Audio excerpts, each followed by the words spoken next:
এখন আমরা আরেকটা প্রবলেম দেখব বিজেটির উপরে। এই প্রবলেমটার উদ্দেশ্য হচ্ছে আমরা বিজেটি স্টেপ বাই স্টেপ কিভাবে সলভ করি সেটার একটা ওভারভিউ দেওয়া।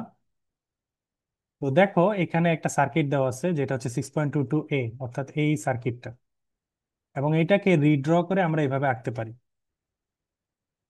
তো এটা কেন করব আমরা, এখানে উপরের যে রাইটিংটা আছে এটা যদি আমরা পড়ি: remind the reader of the convention employed through out this book for indicating connection to DC source. যেহেতু আমরা যখন এই সেদ্রা স্মিথের বইটা পড়তেছি তখন আমরা কি সব এই ধরনের নোটেশন দেখতেছি। এই ধরনের নোটেশন মানে কি, সেই মিনিংটা বোঝানোর জন্য আমরা এটা কি একটু কনভার্ট করে দেখব, এবং আমরা স্টেপ বাই স্টেপ এই সার্কিটটা কিভাবে সলভ করি তার প্রসিডিওর একটা দেখব। তো প্রথমে এটা জাস্ট বোঝার জন্য ম্যাথ করার ক্ষেত্রে আমাদের এখান থেকে এ থেকে বি সার্কিট আঁকার কোনো দরকার নাই, এটা দিয়ে আমরা প্রবলেম সলভ করতে পারবো। তো আমরা যদি রিড্র করতে চাই আমরা দেখতে পাচ্ছি এখানে কি আছে, একটা 10 ভোল্টের সোর্স আছে, তাই না? তাহলে এটাকে রিড্র করার ওয়ে হচ্ছে কি, একটা ব্যাটারি এখানে আছে যেটা পজিটিভ টার্মিনাল এখানে। তাহলে এই সার্কিটের নেগেটিভ টার্মিনাল কোথায়, এই যে গ্রাউন্ডে দেওয়া আছে। তাহলে ব্যাটারির নেগেটিভটা কোথায় যাবে, গ্রাউন্ডে যাবে, এবং এখানে হবে 10 ভোল্ট। ঠিক একইভাবে এখানে একটা সোর্স দেওয়া আছে যেটা হচ্ছে +4 ভোল্ট।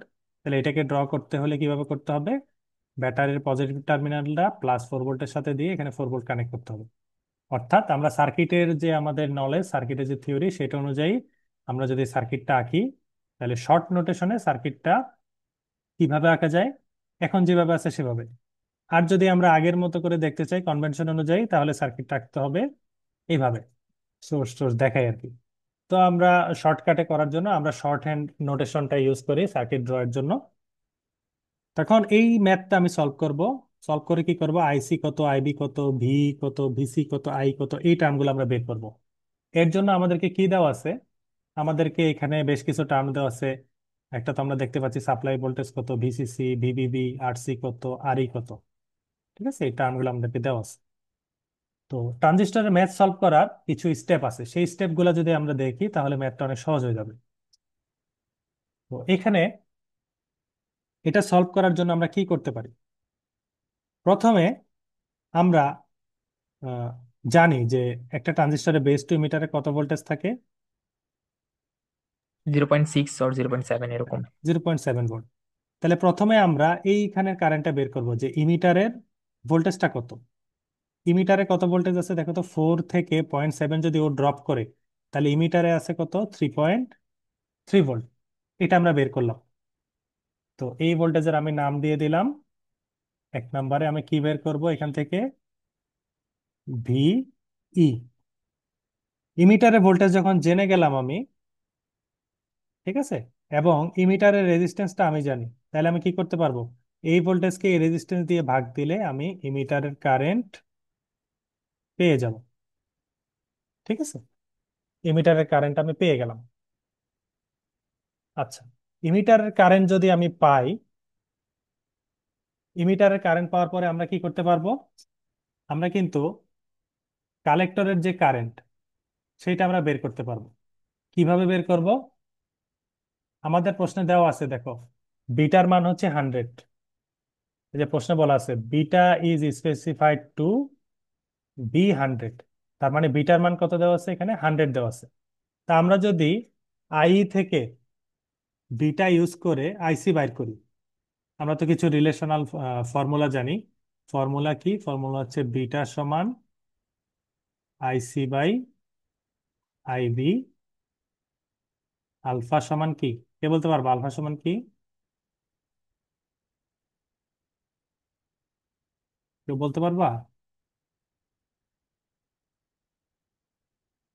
ভুলে গেছো? আলফা সমান আইসি বাই আই, ঠিক আছে।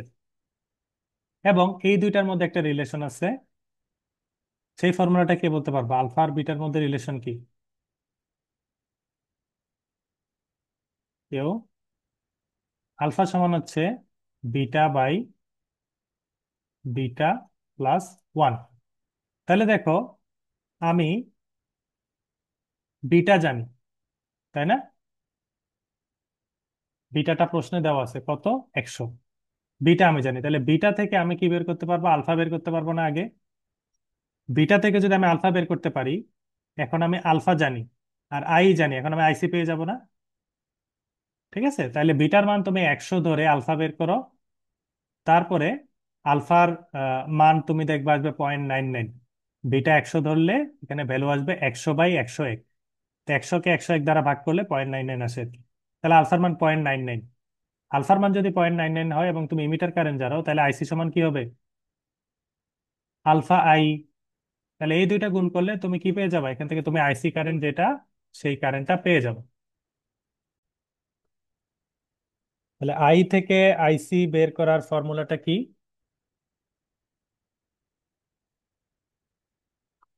আইসি সমান আলফা আই। ঠিক আছে, এই ইকুয়েশনটা আইসি সমান আলফা আই, এটা দিয়ে আমরা 3 নাম্বার স্টেজে গেলাম। তাহলে এখান থেকে আমরা পেয়ে গেলাম আমাদের আইসি কত সেটা। তারপরে 4 নাম্বার স্টেজে আমরা কি করব? আমরা যেহেতু আইসি কারেন্ট জানি, এখন আমরা এই 10 ভোল্ট থেকে যদি এখানে ড্রপটা বাদ দেই, তাহলে আমরা কালেক্টরের ভোল্টেজ জেনে যাব। তাহলে 10 ভোল্ট তো 10 ভোল্ট, 4.7 ওহমের ড্রপ কত? 4.7 ইন্টু কালেক্টর কারেন্ট 0.99। তাহলে এটার কিলো, 4.7 কি আছে? Kilo ohm. এটার কিলো আর এটার মিলি গুণে থাকলে কি একটা একটা কাটাকাটি চলে যাবে। একটা 10⁻³ একটা 10⁻³, দুইটা মিলে 10⁻0 হয়ে যাবে এবং 1 হয়ে যাবে। ঠিক আছে, তাহলে আমরা কত পাচ্ছি? কালেক্টর কারেন্ট কি সবসময় 0.99 থাকবে? বুঝতে পারিনি। স্যার, কালেক্টর কারেন্ট কি সবসময় 0.99 থাকবে? সব সময় কেন 0.99 থাকবে? ইমিটারে যেহেতু 1 মিলি এম্পিয়ার কারেন্ট যাচ্ছে, এটা যদি আমি এই ফর্মুলাতে বসাই, আলফার মান অনুযায়ী কালেক্টরের মান যা আসে তাই। তো কালেক্টরের মান কত আসলো? 0.99। সবসময় কেন 0.99 থাকবে? এখানে যদি ইমিটার কারেন্ট চেঞ্জ হয় তাহলে কালেক্টরও চেঞ্জ হবে। ঠিক আছে, ফিক্স তো, জি স্যার, এখানে বুঝতে কিছু পারছি। নেই। আচ্ছা, তাহলে আমি কালেক্টর কারেন্ট থেকে কালেক্টর কারেন্ট আর এটা গুণ করে ড্রপ বাদ দিয়ে এখানে ভোল্টেজ পেয়ে গেলাম। এই ভোল্টেজটা কি? ভিসি। তাহলে দেখো আমি আই পেয়ে গেলাম, ভি পেয়ে গেলাম, ভিসি পেয়ে গেলাম, আইসি পেয়ে গেলাম।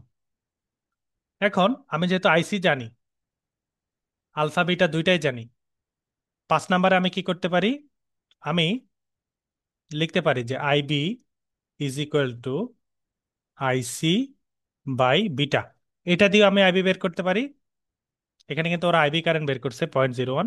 অথবা ওরা যেভাবে করছে, ওরা এই ফর্মুলা দিয়ে করছে যে collector current plus base current is equal two emitter current.